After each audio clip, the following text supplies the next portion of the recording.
This podcast is for entertainment purposes only and does not constitute professional advice. The views, thoughts, and opinions expressed are the speaker's own and do not represent the views, thoughts, and opinions of their affiliated organizations.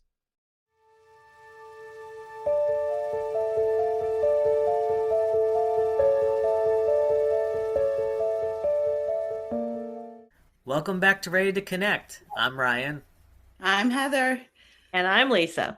And today we have the opportunity to talk about states on the West Coast. And we're going to hear about some paranormal stories, hauntings, maybe some ladies in white, purple, who knows? I don't know. We will see. But before we get into that, who wants to share first? Anything exciting that happened in the past week? I don't mind going first. Sure. I had a wonderful weekend. Saturday, I spent with a nice group of ladies. Was running a soul collage workshop, full day workshop. Nice. And the theme was peace and hope, or messages of peace and hope. And it was really wonderful to be, again, in community with people doing something healing through art. And I do feel that everybody that attended got something valuable from that, and it was just wonderful. And to be able to, and then just this past Monday, did another class again. Touching peace was a theme, using soul collage as the art medium to heal. And it was just amazing opportunity for people who need that kind of healing to do it through the art form of soul collage. And I do this through the Art for Healing program of Hartford Hospital, the Integrative Medicine Department of Hartford Hospital. And the Art for Healing program is going to be having a gallery night on May 15th. And maybe that's something I can share in our social media for people to come take a look at some of the art that was created by participants in the Art for Healing program. It was just an amazing weekend or Saturday to spent with doing that, facilitating that opportunity for those ladies. And then Sunday, I had my book club meeting with my book club ladies, and it was a lot of fun. And we chose a really good book to read next. We're going to be reading Lady Tremaine, which is a retelling of the story of Cinderella, but from the evil stepmother's point of view. Oh, wow. That's cool. Interesting. So it's a retelling, and I'm really excited to be reading that. So that was my weekend, and it was really enjoyable. Great weather. Yeah. So that's what I have to share. It was really fun. Nice. Heather, what about you? I had a wonderful weekend as the weather is warming up and getting that itch to get back on the kayaks. I can't wait. But had a really wonderful, heartwarming experience on Sunday.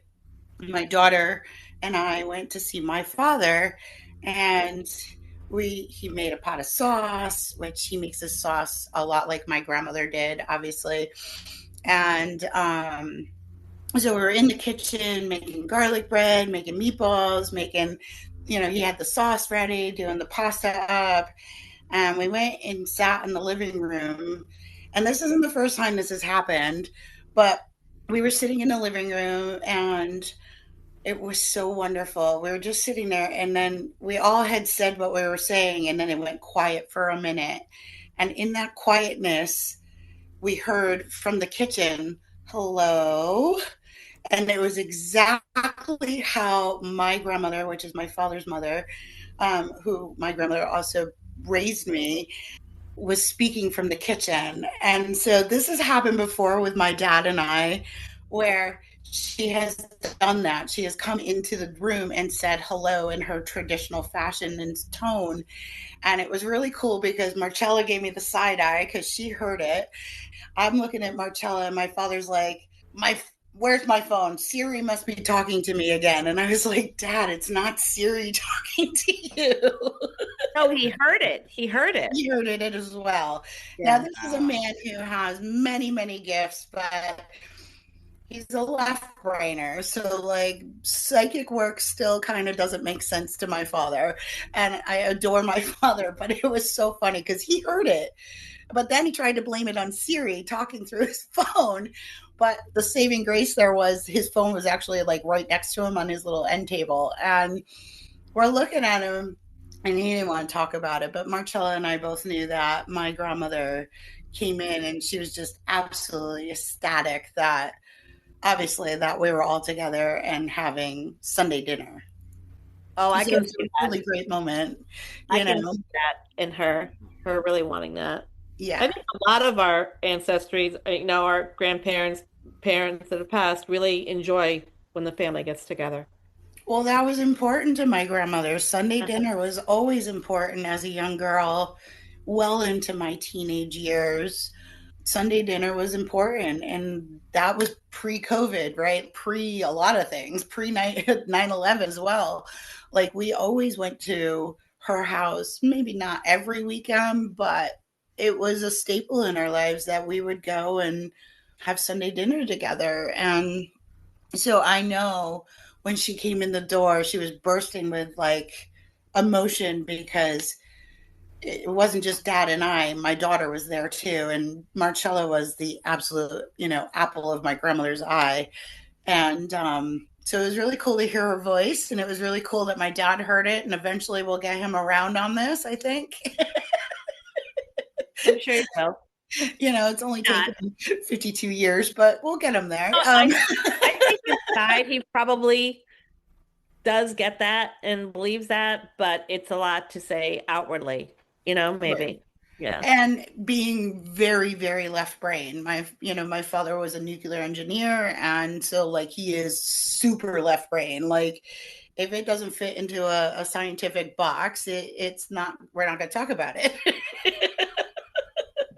So it was very cool. It was a very great moment. How about you, Ryan? What'd you do this weekend? Oh, let's see if I can remember. So, I always feel like it's a blur at times. There's so much going on.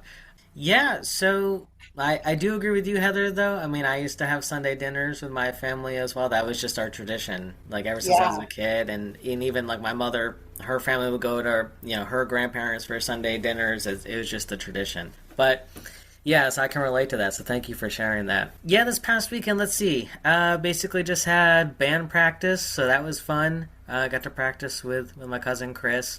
Our band, Waiting for London. Oh, I guess I can officially announce this. So, our new EP, which is called Signs of Healing, will be released on July 16th. Woohoo! Yep. Yes. So Yes. I can officially I'm announce excited. that. Yeah.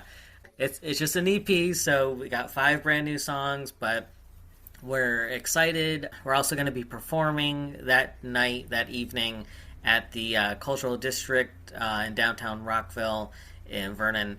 It's a festival called Meet on the Streets, and maybe Meet on the Street. I have to look that up. Anyway, so so we're going to be performing that evening, and we'll be performing the songs from the EP as well as it'll be released. So Oh, this is yeah, exciting. yeah. So Are you going to run it on the social media so everybody can see it and we can share it? sure, yeah, I can All certainly right. do that. Are we going to be able to find the music like through iTunes? Are you going to have are you going to have some actual physical CDs at this meet on the streets for sale or Good question. Yep, all the above. So we will be selling physical copies as well as there will be versions of it on, iTunes, Amazon. I guess YouTube has our music already from other albums. Yeah, I So, have you saved on Spotify. oh yeah, Spotify. I always I'm forget about that. following you on Spotify. So anytime you do any kind of activity on Spotify, it'll notify me. So Oh, as soon as you get it there, I'm going to be able to listen. I'm pretty Yep. stoked. Yep. that's Yeah, we're all awesome. excited for it. We really are. Yeah. Really, Good. and I think you're going to have to invest in one of those ginormous calendars to keep all your engagements straight between your Artist Haven Media work, our Ready to Connect podcast, your other podcast, Yeah. and Waiting for London. I'm sure your agent will book you into more performances and stuff. So, yeah, Yes. Yeah. That's what we want. Yeah. Rockstar Ryan. that's right. You have to wear a leather jacket, get some Yeah. sunglasses. Oh, there you Leather go. jacket. All right. Yeah. Exactly. Yep. Yeah, well, if you look at his promo picture on Ready to Connect, there is him in leather. True, true. True. Where Yeah. True, did but we I see think it's him going in to the be like past? 80 degrees by the time Ryan performs. So I'm not sure Ryan wants to wear a leather jacket.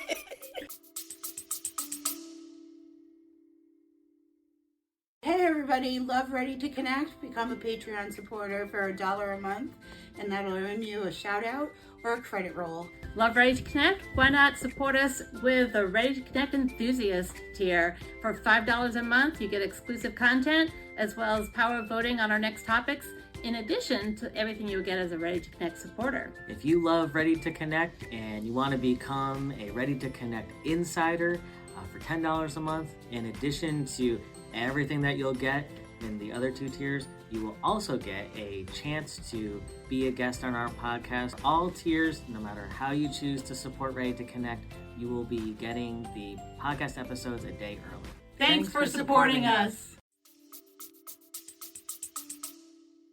We need for his cover photo shoot. He does. Yeah. True. Yes. Yes.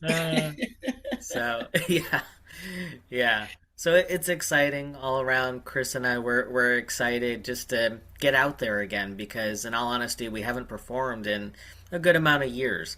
So, yeah, so now we have a booking agent who's getting us some shows, and which is brand new for us as well, because usually we've been handling the majority of it. But, yeah, things are moving in a different direction, but it seems more positive, and we're excited. So. I think the energy really kind of opened up for you guys when that producer director selected your music for some of their soundtrack of their independent movie they were doing too, right? Yes, yeah, the movie that came out in September. I think What We Have Left or What We Left Behind. I forgot the exact name of it, but you're right. Yeah. Yeah. We have noticed like a good amount of people listening to the music from that movie as well. Yeah, so I think with that, the energy really opened up. And I think also you and Chris decided to do some things acoustically too, without like the full band maybe that you had before is helping with that too. Well, I officially feel teased, Ryan, because now I want to hear it. Well, maybe perhaps we like to release singles as well, so we'll probably pick a song as a single. I know where you live, buddy. I'm coming over. You're gonna come over. You want a personal concert, please? Yeah. Oh, okay. So, yeah. Well, whenever we're in studio, Chris is always playing something. It might not be his instrument. He's always strumming something with his fingers. Right. Exactly. It looks like he's playing his bass all the time. So. Yes. Which he did tell me the other day that is what he's doing. It like as if he has to get the rhythms out. So I found that fascinating. So, yeah. So that's the good news there. So it's exciting. All right. Exciting. All right, Ryan, give it to us. What do you got? All right. So I took a virtual stroll into Washington State and yes. found a good amount of interesting stories there. So the first place in Washington State that I found is Kel's Irish Pub, or Kel's Irish Restaurant. It's a pub on Pike Place Market, and it's considered one of Seattle's most haunted spots. It's been featured on Ghost Adventures. I don't know if either of you have seen that. I have not, but I've heard that's a quite popular show. It's located in the historic Butterworth building. It's a former morgue, and it's reportedly haunted by a red-haired little girl and a former mortician named Charlie. And it's an Irish pub. Yes. Like, how stereotypical, right? Yeah. Redhead, ginger. I don't know about you guys, but I love an Irish pub. Oh, absolutely. There's nothing like an Irish pub. I love going to them. Yeah. It's definitely the camaraderie, right? It's a certain kind of energy. It is. Yeah. It is. It's not like the energy in some of our, ours, or even people listening local pubs. It is a very different energy pattern. But I find it interesting that there's a redhead. Yeah, quite fitting. Yes. Fitting. The location, it's served as the Butterworth and Sons morgue from 1903 to 1922. All right, well, there's energy for you. A morgue. Right. Basically, there's a spirit named Charlie who's seen in the large Guinness mirror wearing a derby hat. Okay, so the man in the derby hat. Believed to be a former mortician. There's the little girl who's a spirit seen during the day. They're thinking maybe perhaps she was a victim of the 1918 flu pandemic. So Um, maybe that's what happened there, and maybe that's why her spirit's there. Staff and guests have reported seeing glasses sliding off the bar, which I feel like we've heard that somewhere else too, It in other happens, I places. think, in quite a few haunted bars, the glasses. Yeah, there's some whispers, cold spots, shattering mirrors. So, that was interesting. Shattering mirrors. 7 Yeah, years bad luck. That's no good. yeah, I know, right? Yeah, if you're superstitious, but why are the mirrors shattering? Is it because of bad pub singing, or what do we got going on there? Right, Bad Looking at right, the stairs. karaoke? right.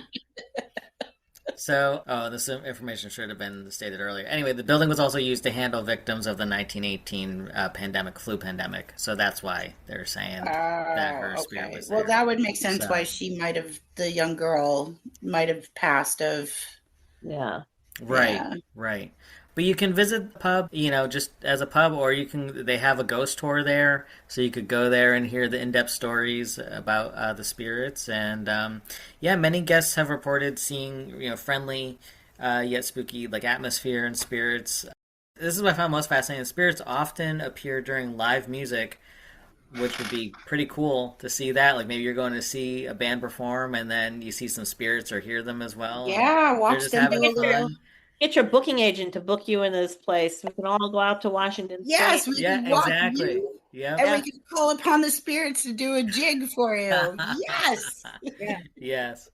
So, or sometimes they're seen in the downstairs area. So, What are they doing downstairs? the spirits, I don't know. Yes. I don't You know what know, they're doing. We'll have to go and see. Yes.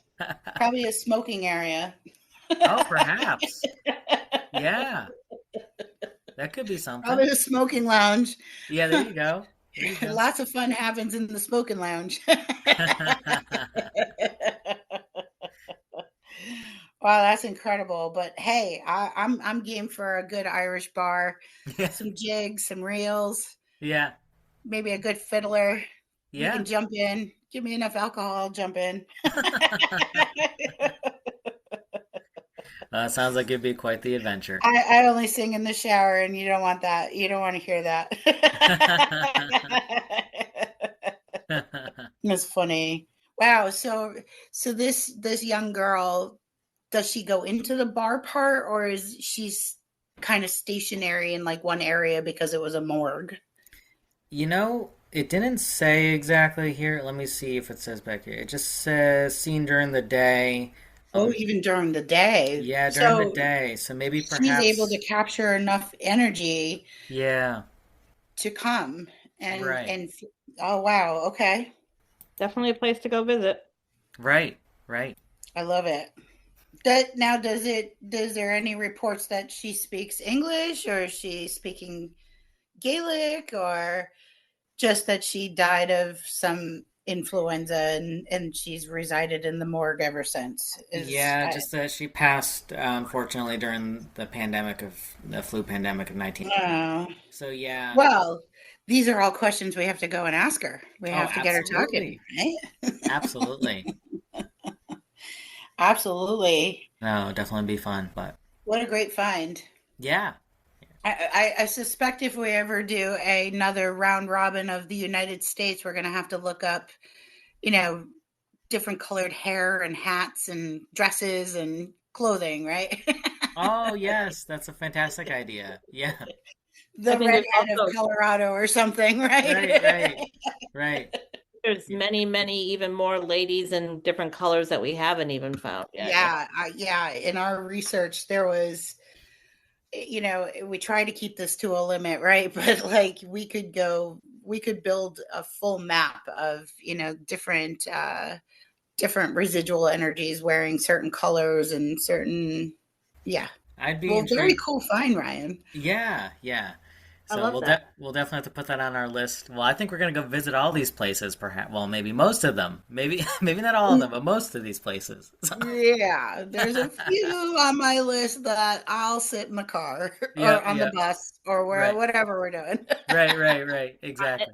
No place with a creepy doll for me. Yep, yep. No, No places with creepy dolls or clowns. Yeah, no. Anyways.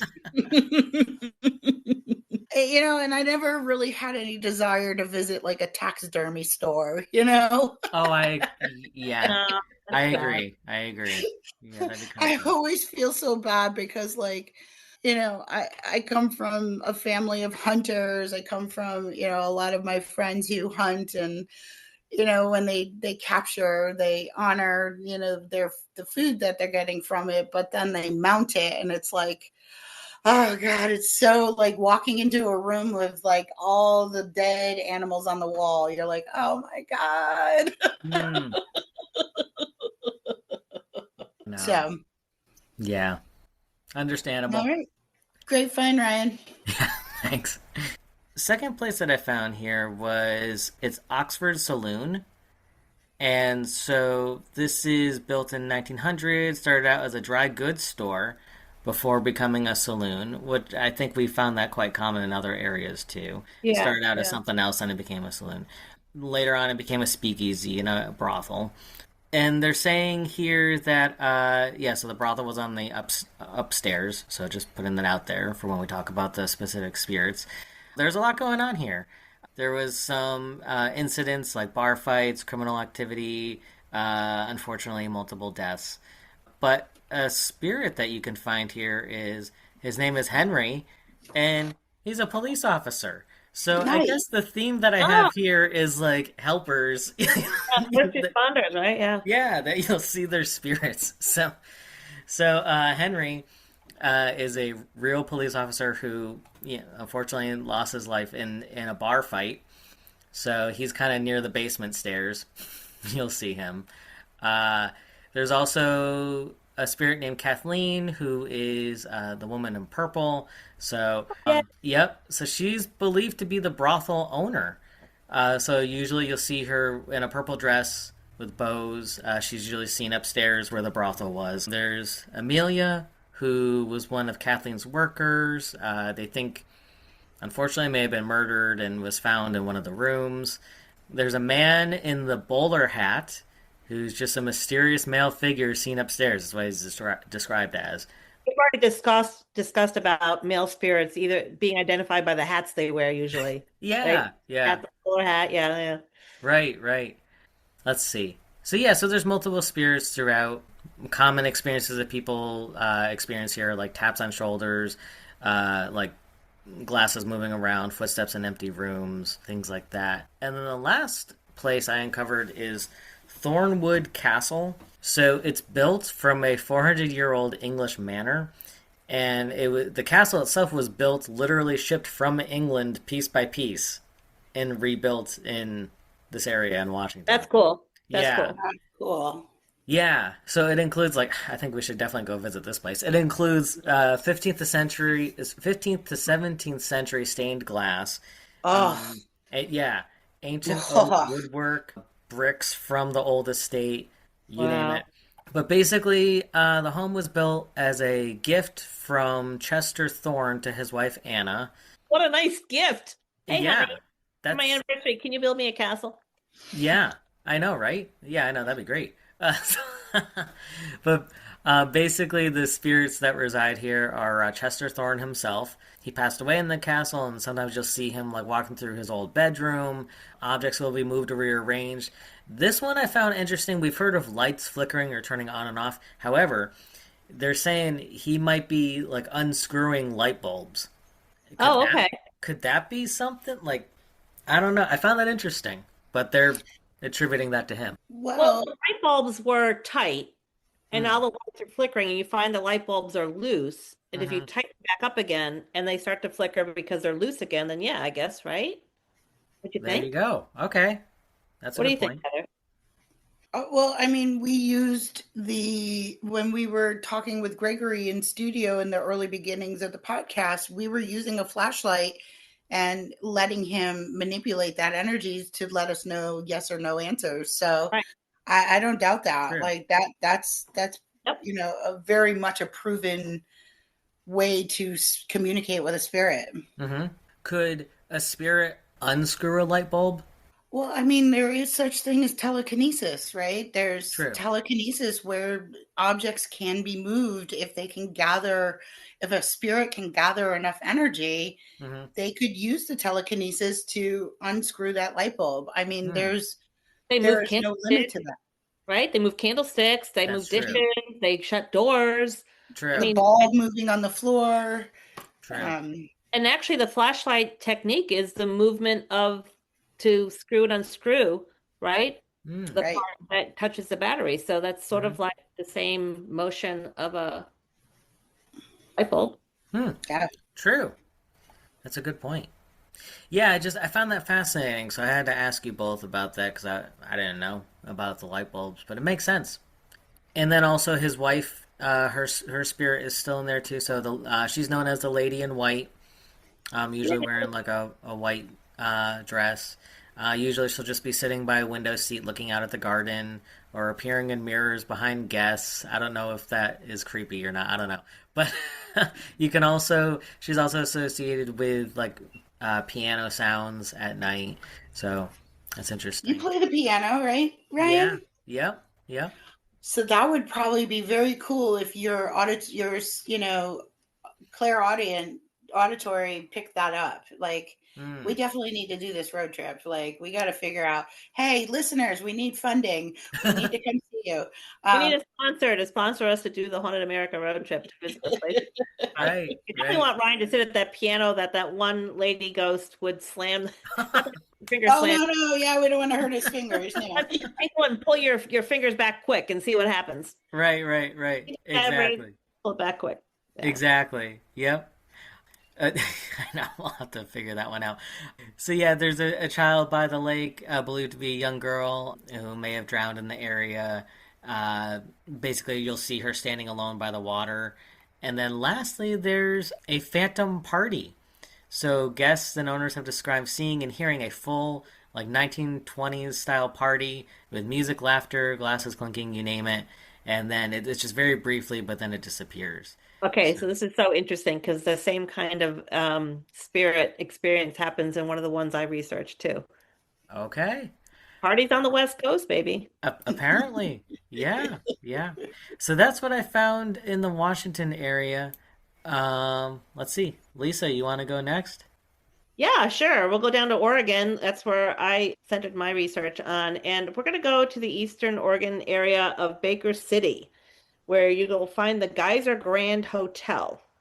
And it is considered quite an opulent hotel. It's known for its four-story clock tower, mahogany columns, crystal chandeliers that were imported from Italy. Oh, And of wow. course, this hotel is going to have ghosts, right? Yeah.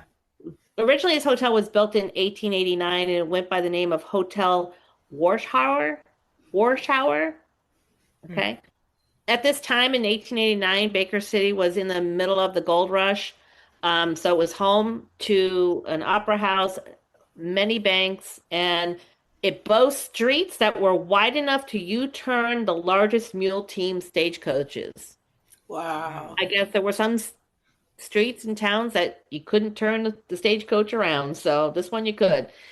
So it obviously Baker City attracted many people from all over the country because of the gold rush, and John Geyser, who was a Swiss immigrant, was one of those people.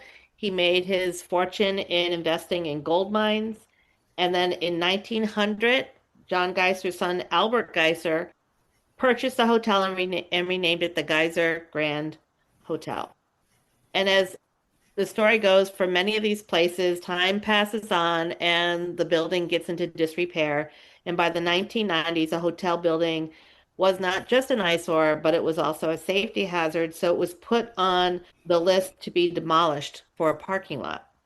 Hmm. But before that happened, Barbara and Dwight Sidway were approached to save it. So apparently, this is a husband-wife team that does a lot of refurbishing, or what's the word I want for when you take an old dilapidated building and make it better?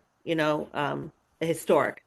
There's a word for that. Anyway, and they decided that they were going to do it. And the reason they decided they were going to do it is because of the architecture of Baker City. It is known as the largest intact 19th century streetscape in the American West. Wow. And because of that, and because of Barbara's interest in architecture and history, I guess quite the geek for it, she said, let's do it. Let's save this building. So they went in, they bought the hotel in 1993, and they began a several-year, multi-million-dollar renovation. That's the word I was looking for. They renovated. And the restored hotel then opened up in December 31st, 1996, with 30 rooms, including the third floor cupola suite of room 302. And as you can imagine, and we've talked about this before, whenever you renovate something, what's going to happen? It stirs up paranormal activity, right?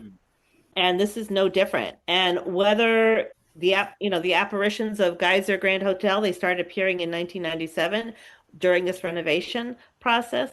Maybe they were overjoyed that the hotel was being brought to life. Who knows? And it is surmised that some of the entities of the hotel are likely ghosts of people who died in accidents and tragedies of the hotel. So it's interesting. There have been different kinds of stories of different experiences there. If you were to ask any hotel staffer, it is boasted today, nearly every single one of them has at least one spooky experience to tell you about, which you don't know that. You get some people like, yeah, I heard the story, but I haven't had anything happen. Yeah. In fact, Barbara Sidway herself had one strange experience when she and her husband stayed overnight during the renovation process. She said she woke up in the middle of the night and she heard a party, like a dozen or more people, glasses clinking, music going on. And thinking that people had broken into the unopened hotel, she woke her husband. He searched the building. He found no one. Okay. Months later, an old bartender in the hotel says, well, have you heard them yet? And the bartender goes to explain how there are ghosts that like to party late at night. And when you open the door, the music and the laughter stops. And apparently she described exactly what Barbara Sidway was hearing. Wow. Wow. So this is something that you can experience at the Geyser Grand Hotel.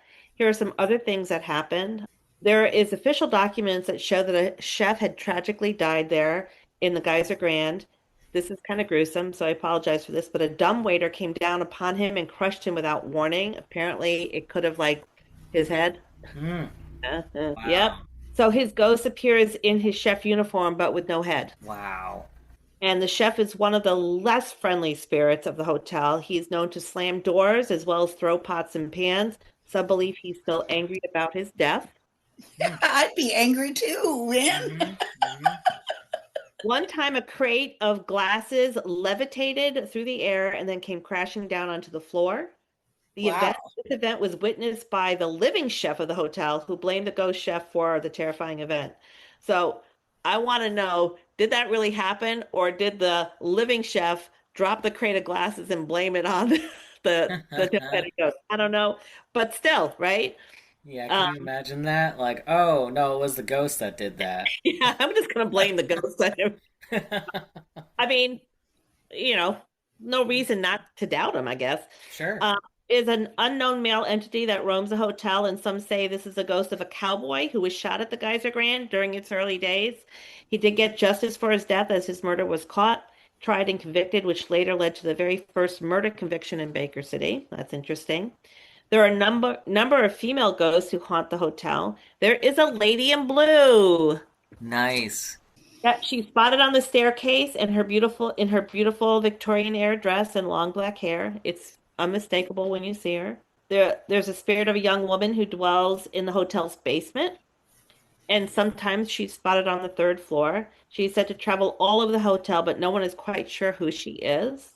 And then there's another female ghost who's wandering the halls of the hotel in a purple dress, and is said to be from the 1930s.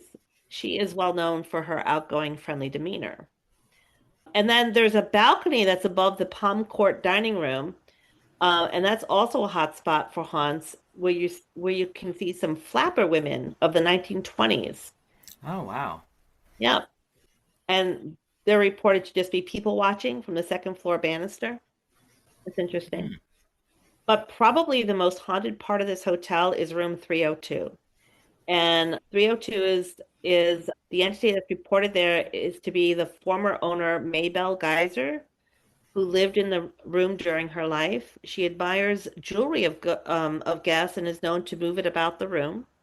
She also makes her presence known by knocking on walls and even appearing to guests. When she was alive, she had her own chair reserved in the downstairs bar, by the way.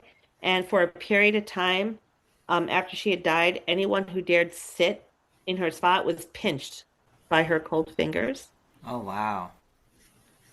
But since the reopening, she probably mellowed a bit. She doesn't do this very much anymore. Maybe the chair that she used to sit is no longer there. I don't know. And then the other haunted spot in this hotel is room 203. And this is where one of you two will need to stay because most of the hauntings of this room are auditory. Um, they hear loud music, disembodied voices and laughter, and unexplained bangs coming from an otherwise empty room. Okay. So, yeah, this is a historic hotel, and it's definitely earned its reputation of one of the most haunted places in Oregon. It attracts many psychics, paranormal investigators, even film crews to go out there. So I thought that was an interesting place we can stay. But one of the places I want to go to, if we go to Oregon, is the Hasidah Head Lighthouse because they have a lady in gray. They have a gray lady. Oh, wow. Is that the first gray one? It could no, we had one before because Okay. it's a different push pin on the map for gray. I was just gonna say when we were doing the push pins, you had to go buy one separate pack that had gray push Gray in pins it. in it, And it's just like for a that one. ginormous gray ball amidst all the smaller colored ones. But yes. So the gray lady, it's basically a wispy gray figure that floats down the hallway. And so the way the stories go is that the Hasidah Head Lighthouse, it's by the way, it's north of Florence, and it's a very, very pleasant looking Queen Anne style house with a red roof. And it overlooks the craggy rock and of course the Pacific Ocean that pounds against those rocks. And it's been there for more than a century. From 1894, when the lighthouse first opened or became operational, until the early 1960s, it housed the men who kept the lighthouse running and their families. It then served as a military barracks in World War II and as a satellite Lane Community College in Eugene from 1970 to 1995. But since then, it's been operating as a bed and breakfast. Hmm. And with room for 15 guests, but 16 if you count the resident gray lady ghost known as Rue, R-U-E. Now, this is an interesting story. There is no account because they didn't keep records of the family of the men who were the lighthouse keepers, just the names of the men who were the keepers. But many of them had families that lived there with them. So it's believed that she's the wife of one of these lighthouse keepers, but they don't know her name. The way they got her name, this is interesting. She's been called that for decades, ever since a group of the Lane Community College students kind of did a Ouija board night and they asking questions and the board, I guess they asked, what's your name? And the board spelled out R-U-E. So she's been known as Rue ever since then. She doesn't do anything scary or harmful, nothing threatening. It's almost like she's watching over the place, kind of watching the house, and she's looking for her daughter. So the theory is that Rue was a keeper's wife. Again, like I say, the records can't confirm because they don't keep those kinds of records. But Rue had two daughters, and one of them drowned. And there's an unmarked grave on the hill which remains undisturbed, and that's probably where this daughter or is buried. It's unclear if she drowned in the ocean or in the cistern of the lighthouse. So, yeah, probably the most startling or jarring encounter with Rue was reported in 1975. There was a workman who was cleaning a window in the house attic and noticed an odd reflection in the glass. So you mentioned would it be creepy to see somebody in a mirror when you look at it? Well, he thought it was creepy to see this reflection in the glass that he was cleaning because he swung around and then saw the apparition of Rue, this gray lady, wearing a late Victorian style gown, according to his report. He fled the house and he didn't return for several days. When he returned to work on and to work on the house's exterior. He refused to go into the attic. He accidentally broke an attic window when he was cleaning it from the outside, so he repaired it from the outside, but left the broken glass on the attic floor because he wouldn't go in there. That night, the house caretakers heard scraping sounds in the attic. They said it sounded like someone who was sweeping up broken glass, and the next morning when they went up there, they found all the glass was swept into a neat pile. Oh, wow. Wow. That's a major telekinesis could though happen in there for her to be able to. Well, I Right. mean, it's a lighthouse, so it is using the energy of the ocean, the ebb and flow of the ocean, the energy of the lighthouse. I mean, it could happen. I mean, Exactly. there's a Yeah. lot of energy there, and not to mention everything else to make that run. So it's not beyond the belief that she was able to use telekinesis and sweep that up. Well, we've also had other reports and accounts, even in our bonus content, with the old state capitol here in Hartford, where all those deaths were moved, right? Right. Yeah, it can happen. One guest that stayed at the bed and breakfast recalled that she and her husband were relaxing in the parlor one afternoon, and she saw the gray figure float across the hallway near the base of the stairs to the second floor bedrooms. Another guest who stayed overnight in the Cape Cove room 5 years ago, or whatever years ago, wrote about her encounter with Rue in the notebook. So they keep a notebook of ghost stories. I think that's Oh, interesting. that's cool. Yeah. She said she was awakened at 4:30 a.m. and felt a presence climb into the bed beside her for a couple of hours. These are her words. This is interesting. Need I say, I feel strange about this experience, but in a way honored. Concerned, but not harmed, is what she wrote. Hmm. Many guests noticed items in their rooms being moved or rearranged when no one has been in the room. In some cases, items go missing only to be returned later.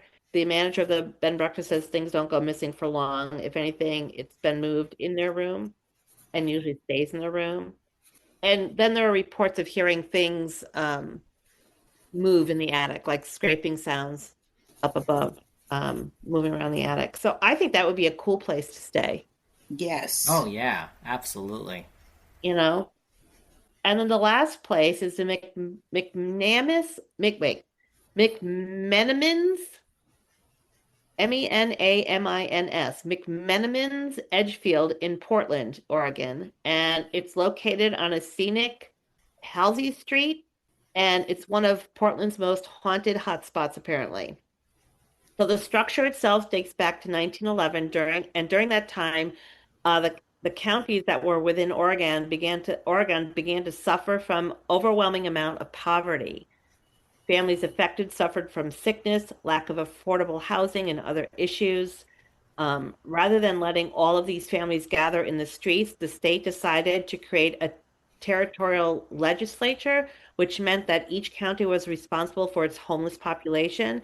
And so this is where the idea of poorhouses came into play. Hmm. At poorhouses, whole families were expected to follow a strict schedule and work manual jobs or face punishment from church officials, apparently. These farms started to become common in the West around the start of the 19th century. They often produced corn, wheat, they kept livestock to sustain the poorhouses population. And the state laws continued this tradition for many years until the Social Security Act came into being in 1935, when many of these former poorhouses fell into disrepair.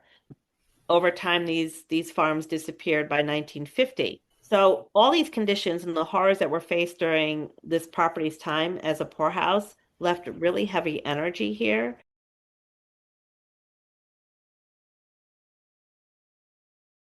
And restless spirits that will continue to habit this area.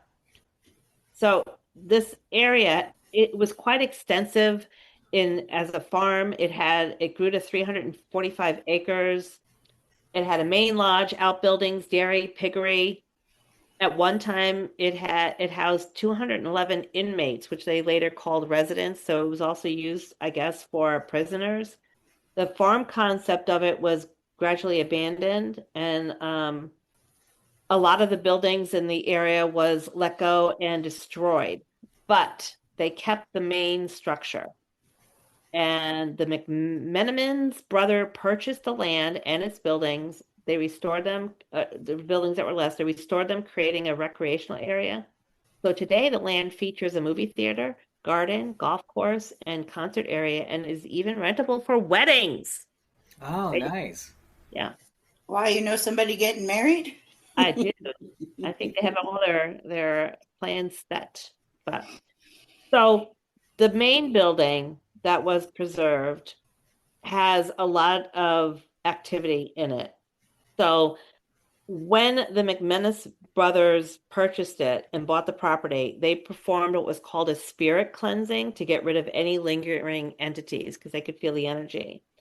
And during the cleansing, they found animal bones in room 215, which had been arranged in the shape of a pentagram.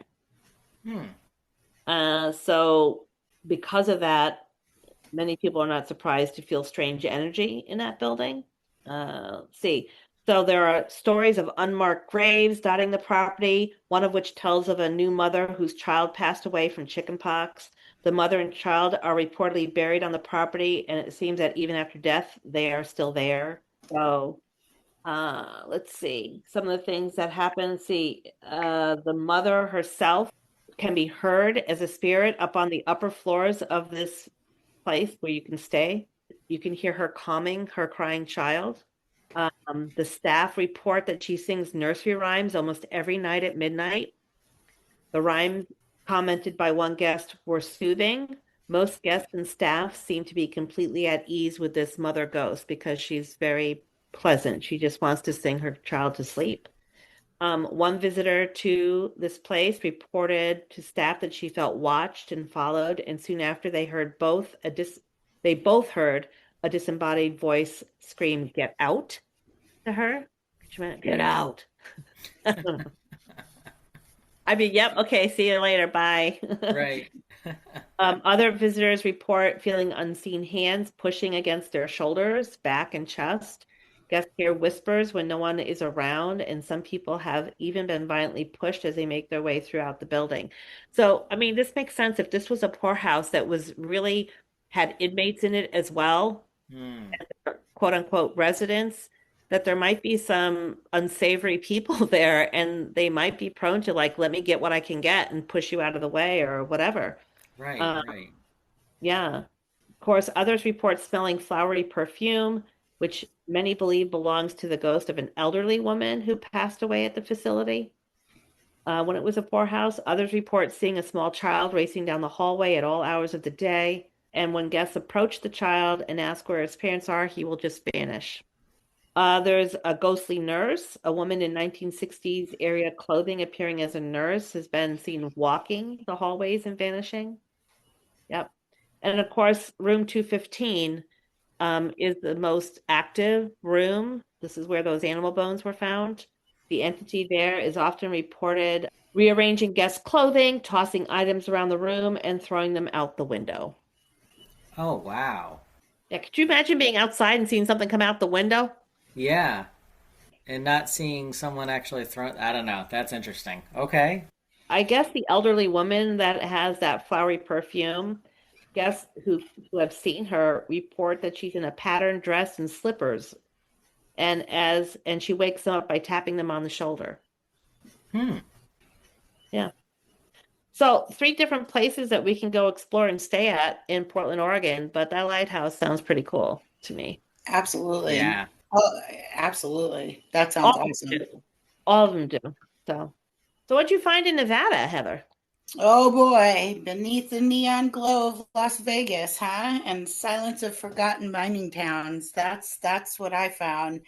Just found these layers of history of violence and love and a lot of unfinished business. It seems like that's happening and down there in Nevada. Nevada definitely has hauntings rooted in really 3 different powerful forces. One is the Wild West violence of mining deaths, which started in the 1800 boom towns.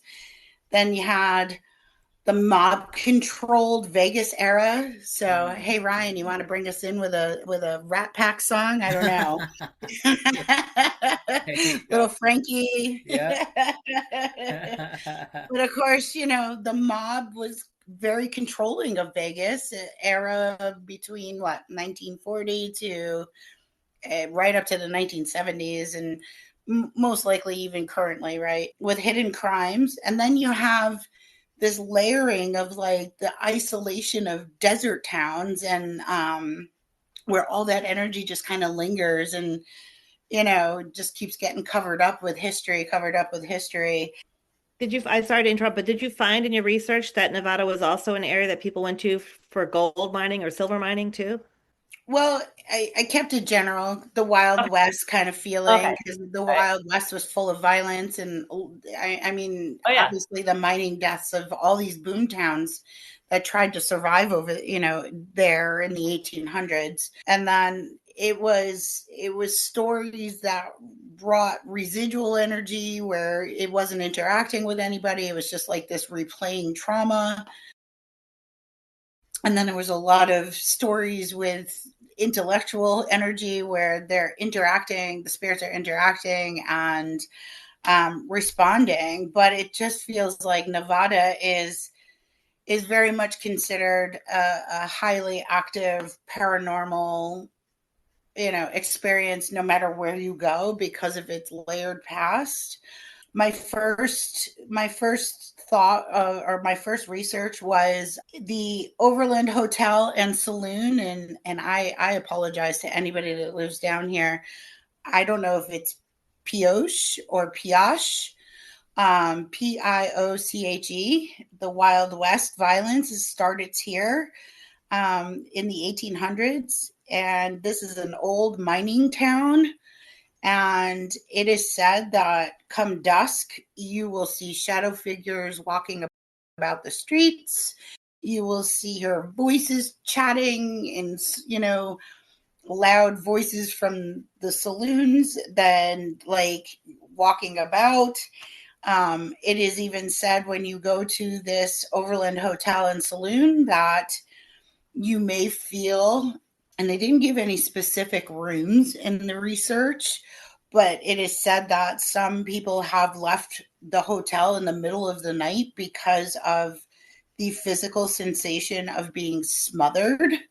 I'm good with that. We don't need to go here. Yeah. Heck no. Definitely not. But it seems that this saloon and hotel clearly document that it is very intelligent hauntings. And it is also documented that this Pioche has one of the highest murder rates per capita in the Old West. So reports are still coming out of this area from as early as the 1800s all the way up into today, 2026. You can go there. It is open to visitors.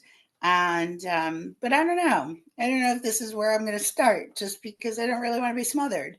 It's kind of not my thing. I did look up. You pronounce it pioche. Pioche. Okay. So, Thank you. even though it comes from French, meaning something like pickaxe, they don't use the French like a brioche kind of thing. They use a ch, the ch sound. I just looked Okay. it up. Yeah. Thank you for looking that up. Well, maybe it might be like pioche, It could be, right. But I don't know if we really want to go to the highest murder capita of the Old West. So I can skip it. we might pass on that one. Of course, being Las Vegas, like especially up here in Connecticut, New York, whatever, you're always hearing about, the Rat Pack, the mob energy. And obviously Las Vegas has an extremely high tie to all of that energy. So I did some digging, and it appears that the Rat Pack energy really kind of where glamour is meeting like darkness and spirit and whatnot in Las Vegas on Fremont Street. And it is recorded from as early as 1940s to up to the 1970s. And even now, there are stories coming from Fremont Street. And it is said that you will go into the different hotels, the different saloons, the different businesses that reside on Fremont Street, and you will see mob-like figures. You will hear performers of the Rat Pack performing. obviously, even though they're not, obviously anybody performing as the Rat Pack now are all, you know, what do you call them? Not imitate, they're imitators, right? Like, Yeah. Impersonators. Cover bands. I Yeah. don't know. Yeah.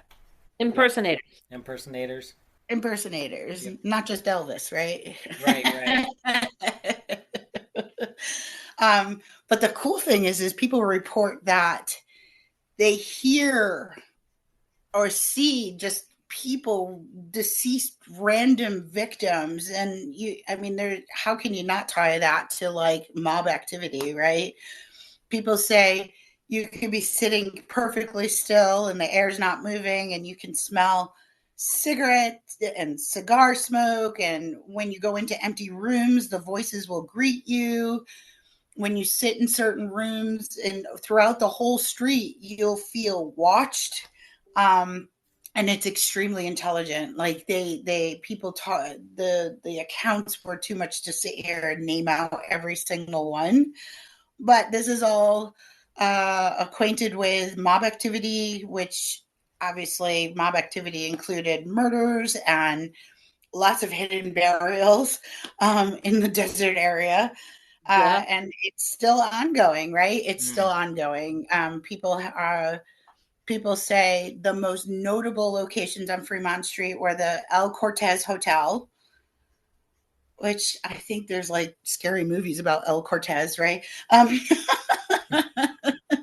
And so the El Cortez Hotel and Casino, which was mob owned and still very active. There's also lots of reports from the Westgate Las Vegas Resort, which was actually linked to Elvis Presley. And people to this day say that you will catch Mr. Presley sightings. And I mean, for how long now? There was always that if you got into a spiritual conversation about Elvis, like, you know, did he really die? Did he do this? Like there's always been that circulation that he was able to disappear. I remember somebody at one party telling me about how Elvis just turned into a big fat man and nobody recognized him. Like, I hear like weird rumors, you know what I mean? But this is definitely where the Rat Pack energy lives, and it's really a lot of glamour laid over like a lot of murderous secrets. So I found that fascinating. Then I moved off, get out of the Rat Pack kind of thing. Because you guys ever been to Las Vegas? I have been to Vegas, yes. I have too. All three of us have been to Vegas. Yes. Yeah. Wow. I want to go back to see a cabaret show. Like I would love to go back and just go for the shows like you did, Lisa. You had gone and you saw a show. And how about you, Ryan? We went to Wizard of Oz, saw the Sphere, magic show. But before then, I went there with my nephew on our cross-country trip. And we stayed at a hotel. We did, we walked around, obviously, like the boulevard and stuff to see different things. But we also went to that pawn store that was on TV. What was it called? The pawn? Oh, pawn shop. Yeah, but what was the show? Yeah, with the Haas, not Haas. That's a different. Yeah. And I think Fremont Street was near that pawn shop, but I'm not sure. Most likely. Yeah, I know what you're talking about. Is that even still on? I know the grandfather or the father died. The grandfather died. I don't know. I would tell you though, I walked into that pawn store and I was thinking, because of you see it on TV, it was so tiny. Oh, really? Yeah. They make it look so huge, but it was so tiny. You could barely get around in it. Yeah. Anyway, where did you go, Ryan, in Las Vegas? Oh, I was a kid when we went, so I don't remember much, but I know that we saw like a magic show and an Elvis impersonator, and that's the extent of my memory of Las Vegas because I don't remember much. Yeah. But I just remember it being like very bright, very busy, and then that's that. Yeah. The shows are fun. I don't get too much into the gambling. Sometimes it's fun, but the shows are fun.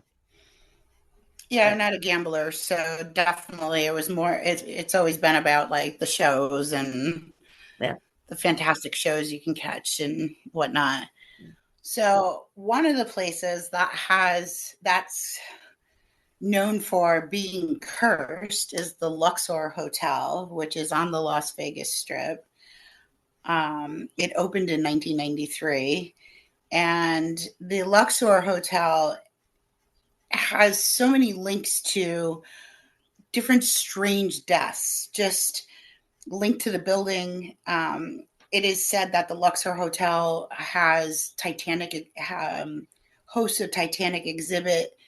And so when that Titanic exhibit is there, you can feel the ghost of the Titanic, which I'm not opposed to that theory, just because I know that the Titanic exhibit has gone through Boston and Hartford and several areas. And when you do go to these exhibits, you can feel that heaviness, and you can also feel the lightness, right? Yes. Yeah. Yes. I actually went to that exhibit when it was in Oh, you Boston. did? Yeah, and I think it was in Boston. And maybe it was New York, I can't remember. But yeah, it was just quite you're correct. It's like you can feel it. It's an array of energy and emotions in that one room. So, yeah. Absolutely. And some of it was really uplifting because some of the items, that's the energy it presented. Like there was that one piece, it was like a hair comb of, I don't know, the multi-million-dollar oil person. I don't remember the names, but like you look at that comb and you could actually visualize this beautiful, woman putting that comb in her hair. And then came that overwhelming of sadness, right? Because she lost her life. And so, so I can completely be on board that when the Luxor is obviously hosting the Titanic exhibit, you are going to get a mixed residual energy. You're going to get some intelligent energy coming off some of those items. But going back over into the Luxor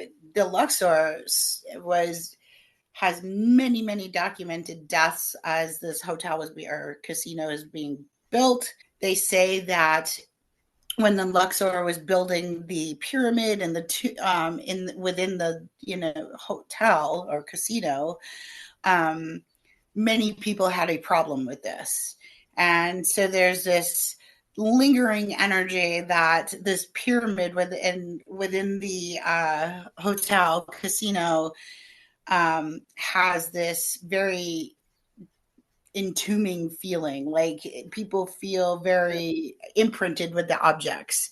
Okay. It's like it gathers them in. Yeah. And it's very widely discussed because apparently you can go in there and there's a percentage of us people who are feelers, seers, hearers, just know things, right? Using all their clairs. And then you have the people who just choose not to use any of their psychic senses. So it's always constantly highly discussed about this, entombing feeling of the pyramid. And of course, there is not only is it shaped like a pyramid, but internally of the Luxor, there's a King Tut exhibit. Oh. And Fun. It's fun. Yeah. Wow. But they say that the reason why the King Tut has this residual intellectual energy is because everybody brought it there. And so it's like, it's become intellectual. It's become residual. It's become active because we as the people brought that spirit energy because that's what they want to see or hear or feel or taste, whatever. Right. Interesting. So I found that very interesting that not only are you bringing the Titanic energy into this hotel, but now you have people saying, oh, it's so lifelike that they're actually bringing ghosts there. They're bringing the spirits there. Wow. That's cool, right? Yeah. That's really cool. Sure. Wow. So, yeah. And of course, you can still go there today. It's a major tourist hotel. I don't know if it didn't have any stories about the rooms actually being haunted, so we don't need to stay there.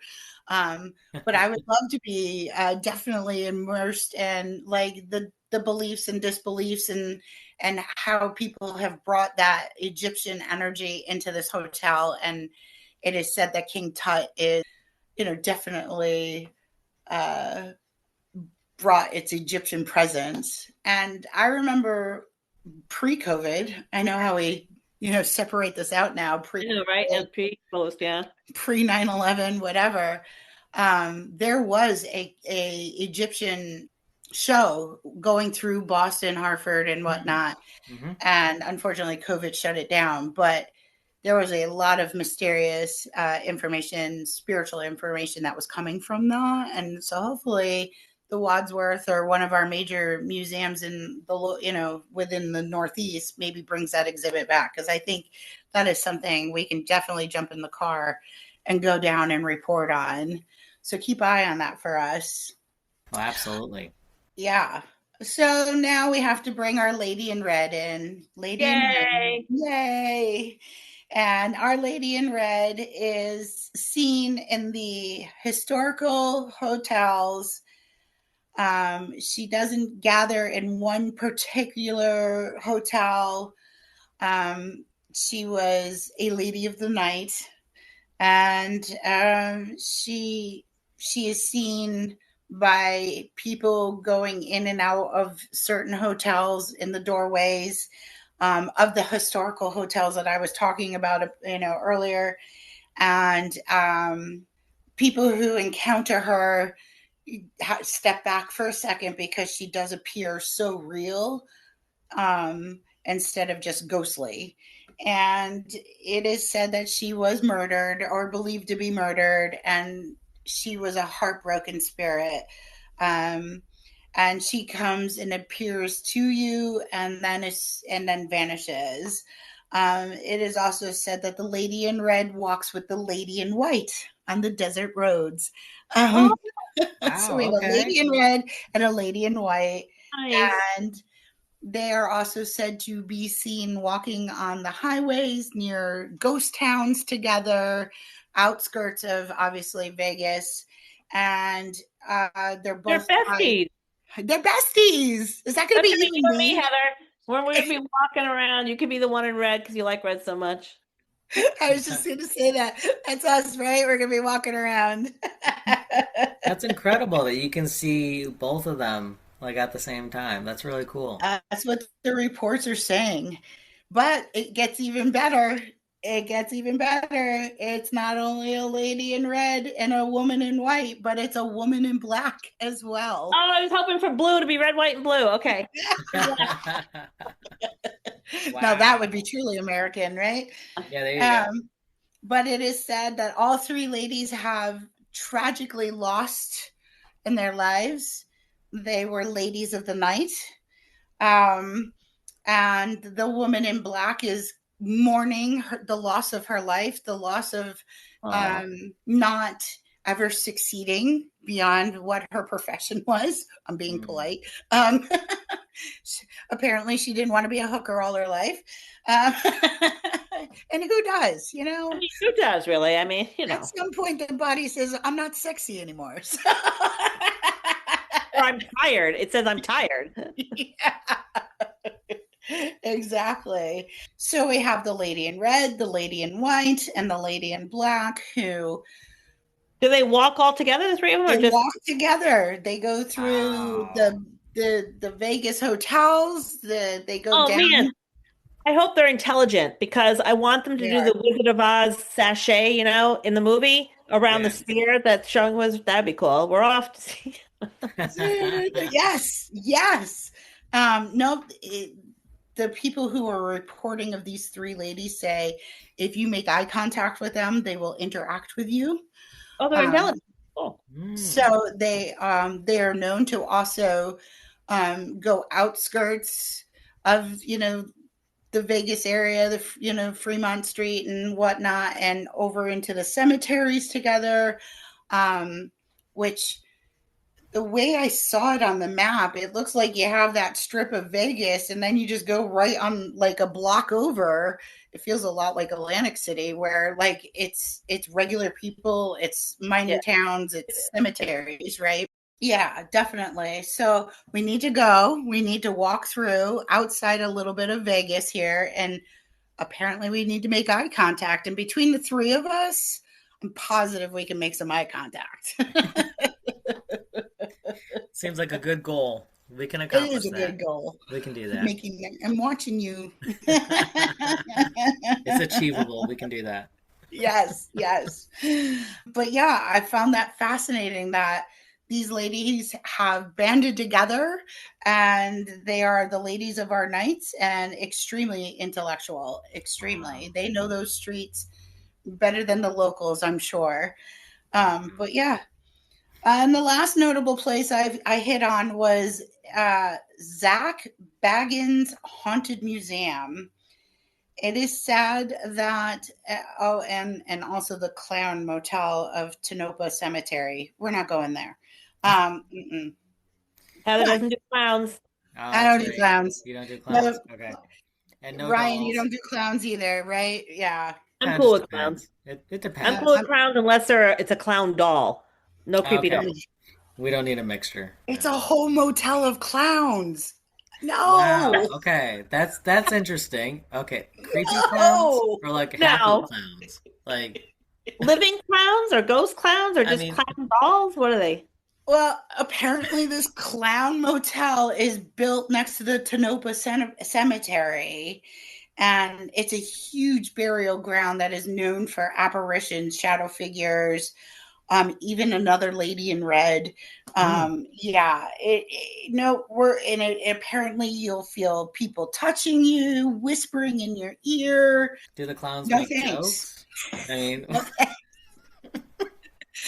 No, Lisa, I'm looking it up right now. you oh, are. is this a burial ground for clowns? Like, what? No, Start no, at just kidding. Just kidding. Rooms start at $77.50, and I can get 10% off using Summer 26 code. Oh my God, look at this. Oh my God. Yeah, right? You're Okay, the looking at it. lobby, I don't know if you can see this, but you got to, the lobby has a big clown doll, yeah, and no. it has shelves upon shelves of clown dolls Okay, yeah, No. that's might be a bit too much. in the It's- lobby. Wait. But not only that, there's a giant clown like right outside the building, like trying to Wow. suck you But, in. but that's not scary, that clown. That's like what you see in a, amusement park. But It's got clowns all over the building. It's no. I'm booking a room for us. We're gonna go. Oh my God. No. Even right, like if you look at the imageries, like even in your room, there's like giant clown pictures over your bed and stuff. Oh, forget about it. Oh my God. Look at this picture. I don't know if you can see it, but it's an evil clown. Yes, yeah, no. Yeah, the evil clowns It's might this be a bit too picture much. of like, I don't know. Staring at you as you sleep. Yeah, that might No. be a bit too much.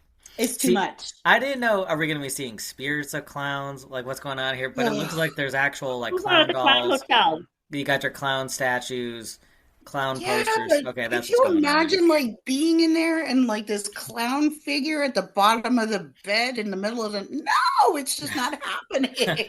There's a clown woman looking in the refrigerator. Yeah. Uh, Yeah, I think that's a whole special, unique group. No, I'd rather go Yeah. to the Zach Baggins Haunted Museum versus All right. Okay. yeah, no, heard of- I'm not. We're just not doing it. Well, I mean, we'll throw you in there, Lisa, if you want us to. We'll come back in I the need to see morning. it. I need to see it. I don't have to stay there, but man, I want to see it. I don't know Yeah. that you have so many dolls in that lobby and everything. I mean, you know me and creepy dolls. We talked about this. The first creepy doll that Ryan brought to us on a Haunted America. I can't remember where it was. It was under glass or something, and it'll move, whatever. And I'm like, is it I'm out. Robert the doll? Robert the doll. That's right. And he would move. Yeah, no, I'm out with that. But I don't know. What a weird concept.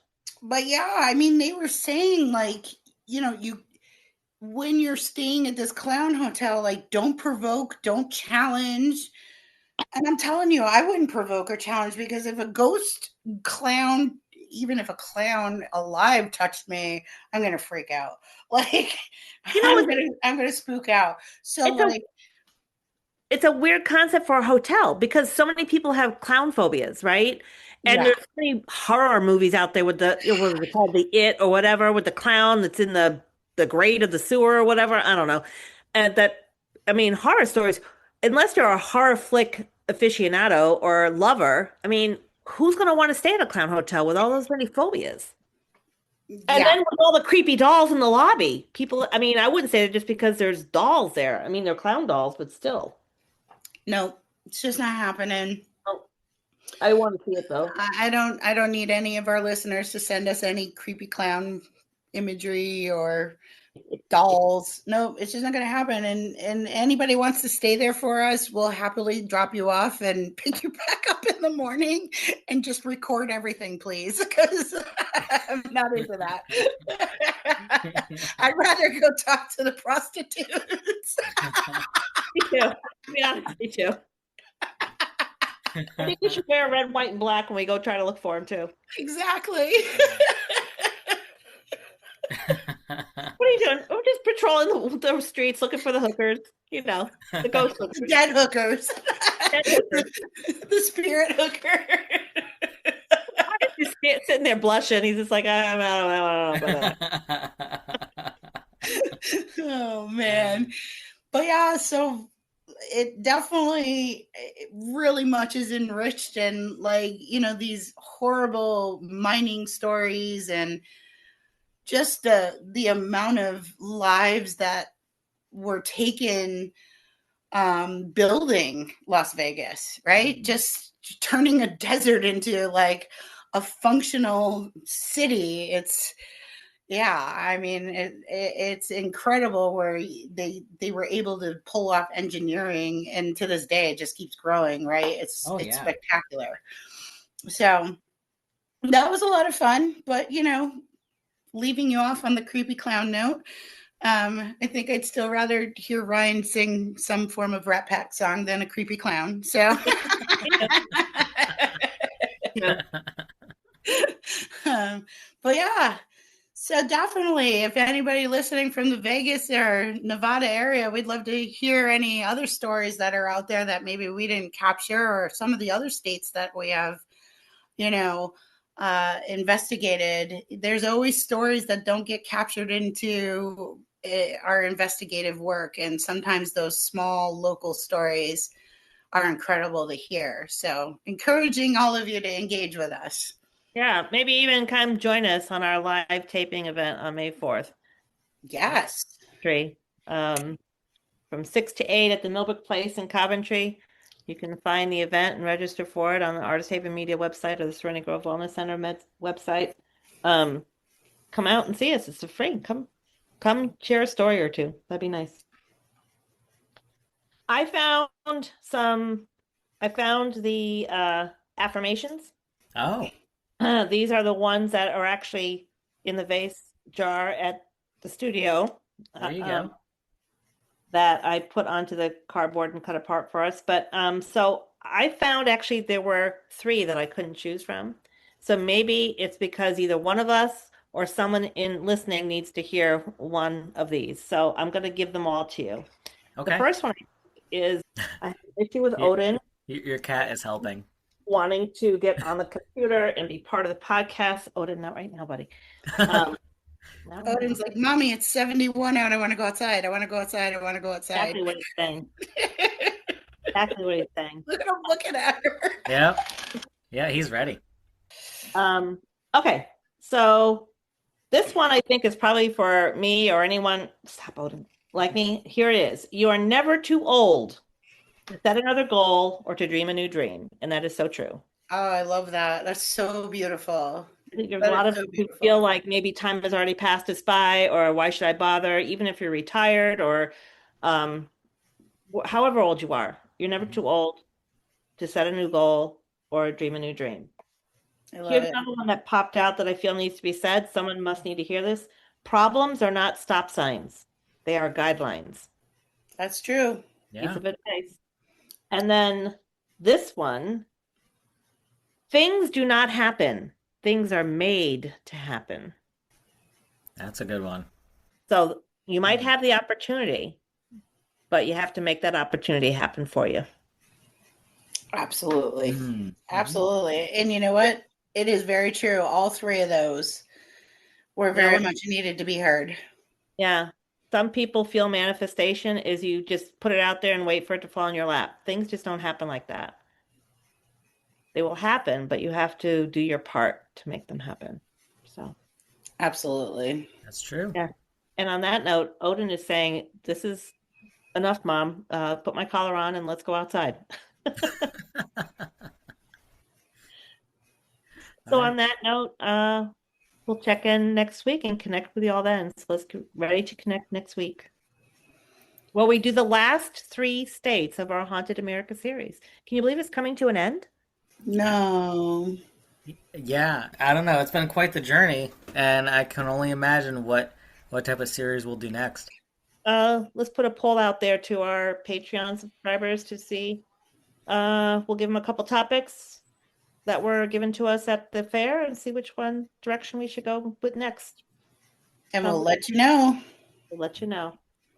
Until then, be well, be safe. See you same time next year.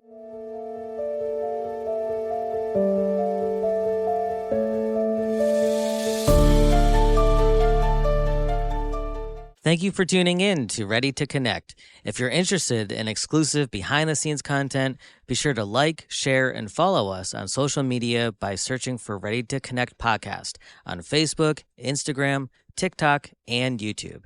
And for those looking to further support our podcast, consider subscribing to our Patreon at patreon.com/readytoconnectpodcast. And until next time, get ready to connect.